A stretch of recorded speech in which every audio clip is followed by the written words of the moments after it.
This is a record of the moment an organized criminal empire lost its most vital resource, the sea. The story begins with an order.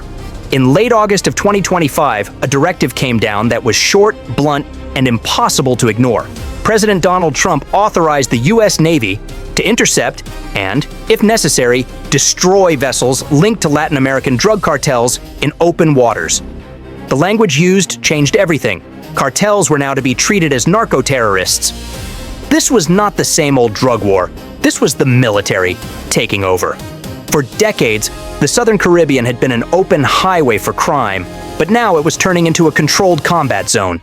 The new mission signaled a full-scale naval buildup with one clear goal: to crush the networks that fed America's drug crisis from the Venezuelan coast outward. The turning point was immediate. Intelligence from the Defense Intelligence Agency and U.S. Southern Command showed that the Tren de Aragua, a powerful cartel, had dramatically expanded its operations at sea.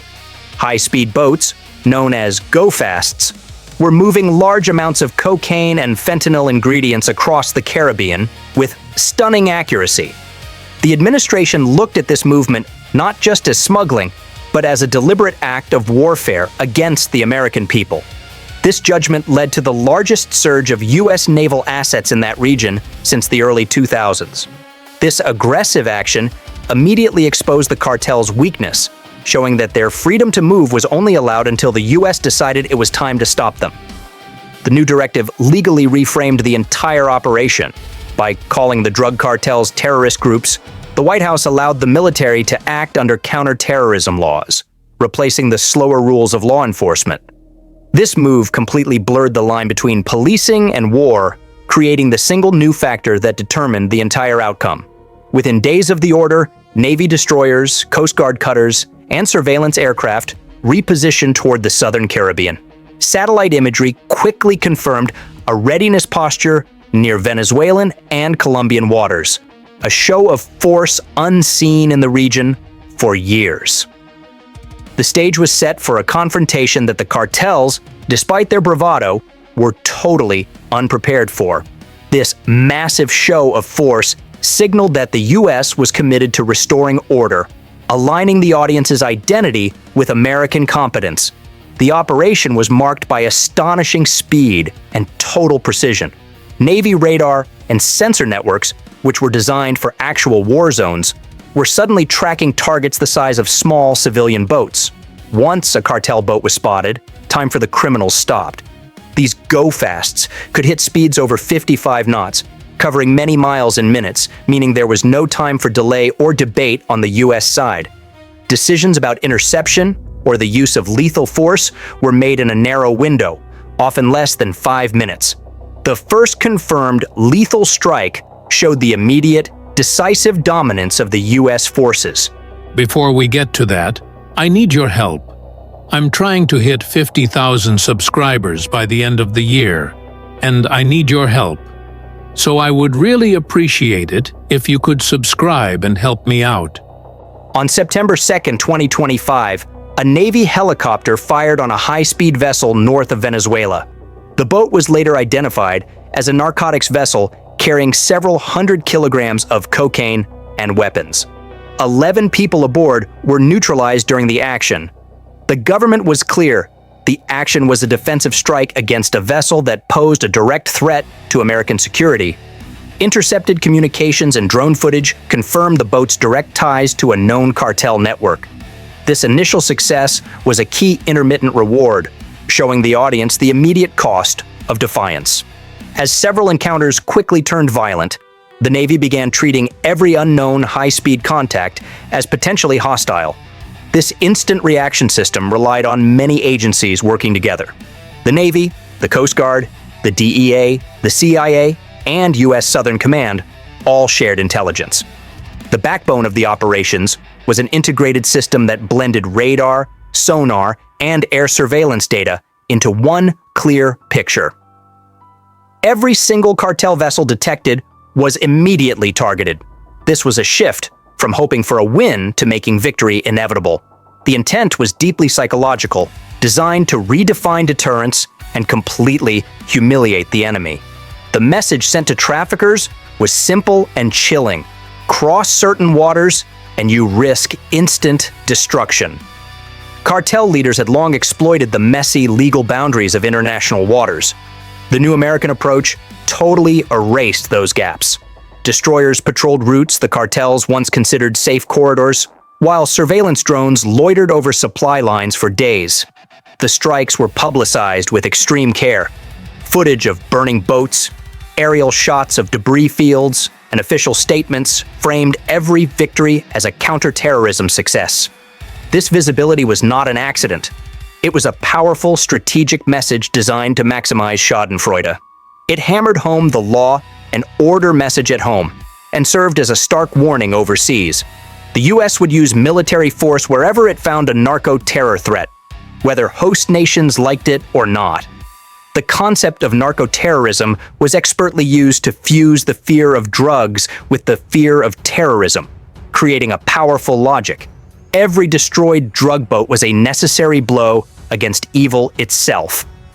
Each engagement followed a simple pattern: detection, identification, pursuit, intercept, and, if needed, neutralization.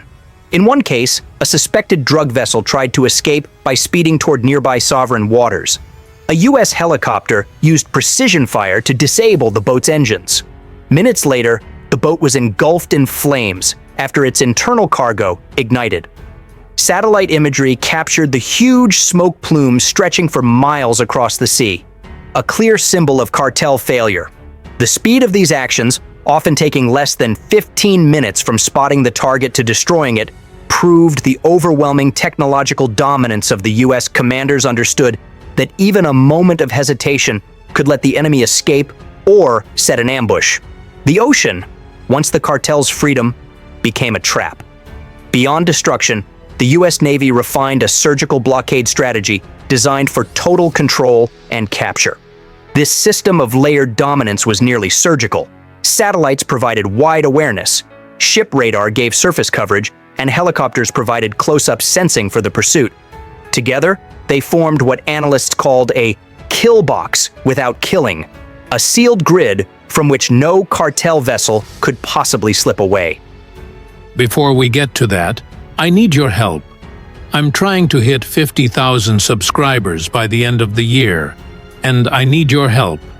So I would really appreciate it if you could subscribe and help me out. The moment a boat was confirmed hostile, destroyers launched high-speed boats with Coast Guard boarding teams. Helicopters hovered, their thermal cameras locked onto the heat and movement of the crew below. Precision gunners were ready to fire only disabling rounds into the engines if the boat tried to flee, not at the people themselves. This measured, lawful precision turned what would have been chaos into a controlled procedure. The coordinated effort was absolute. Inside Navy operations centers, analysts watched tracks overlap on digital maps as the cartel vessel was encircled by destroyers miles apart, all tied together by unseen lines of command. This was a networked blockade, a modern evolution of total encirclement. The circle could tighten and shift faster than was ever possible before.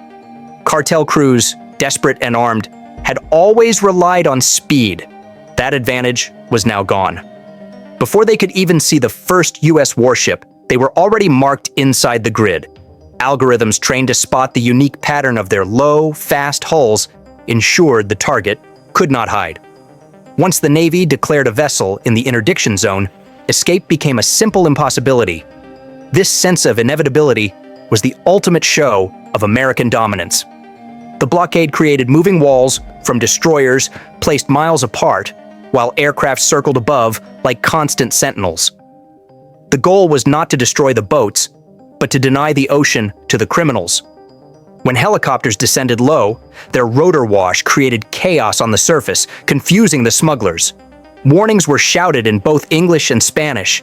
If the boat ignored the warnings, precision fire quickly disabled the engines. The operation finished with procedure, not drama. The crew was secured, cargo was confiscated, and paperwork began.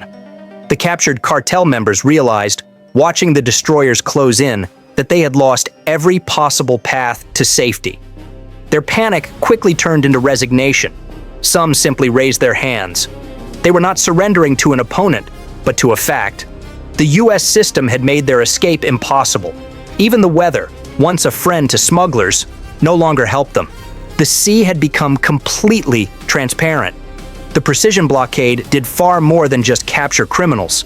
It changed the way criminals thought about the sea. The message spread fast. Speedboats and hidden routes no longer promised survival. Word reached coastal crime networks that any boat they launched could be tracked by satellite and boarded before sunrise. Intelligence intercepts confirmed panic among cartel managers who realized their routes were being mapped in real time. Some suspected spies, but the truth was more humiliating. It was simply integration. The Navy and Coast Guard had merged their systems into a seamless cycle of detection, pursuit, and capture. There was no lag. This was not merely warfare, it was warfare by anticipation. The Navy demonstrated overwhelming dominance without turning the entire ocean into a chaotic battlefield. Every engagement followed strict rules, coordinated with allies, and overseen by legal officers on board. This transparency ensured accountability. What might have been seen as aggressive diplomacy was instead viewed as the disciplined enforcement of maritime law. Even nations typically wary of US action acknowledged the professionalism. The blockade stopped not just boats, but the perception of chaos. This set a powerful new precedent for naval power operating in the gray space between war and crime. By denying the cartels any chance of escape, the Navy also denied the need for lethal force. From spotting the target to capture, the average time was under 3 hours. Not a single vessel that was tracked managed to escape. This statistic, in an age defined by complex and messy conflict, was extraordinary.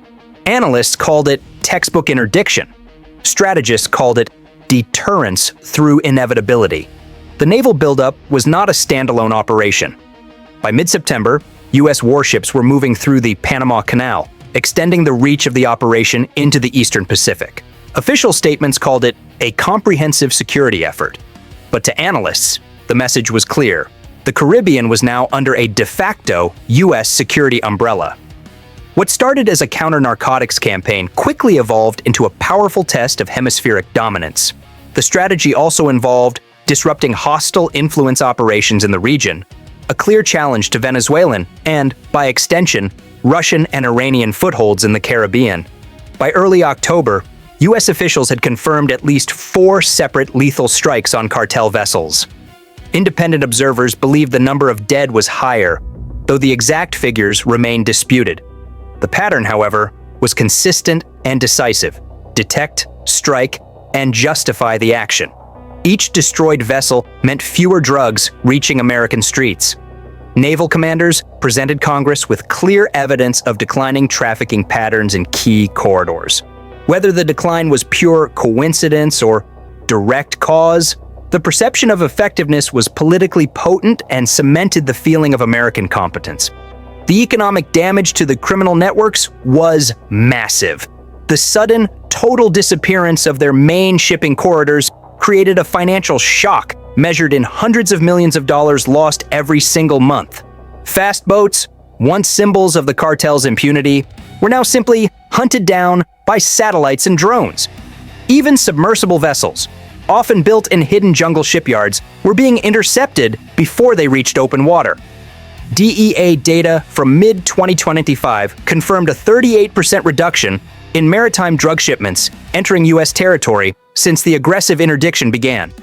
This scale of humiliation was unlike anything seen in modern history. However, the psychological war must continue as the cartels will try to adapt. The intelligence community knows that these criminal organizations do not collapse under pressure. They thrive by changing. Closing one route only forces them to open another. The current blockade is forcing a shift towards smaller vessels, like fishing boats and pleasure yachts, that can easily blend into regular civilian traffic. The cartel's greatest strength is not their technology, but their ability to become invisible by mixing crime with commerce.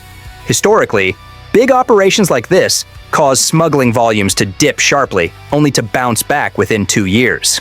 The decentralized nature of these networks means that destroying entire fleets rarely cripples the operation forever.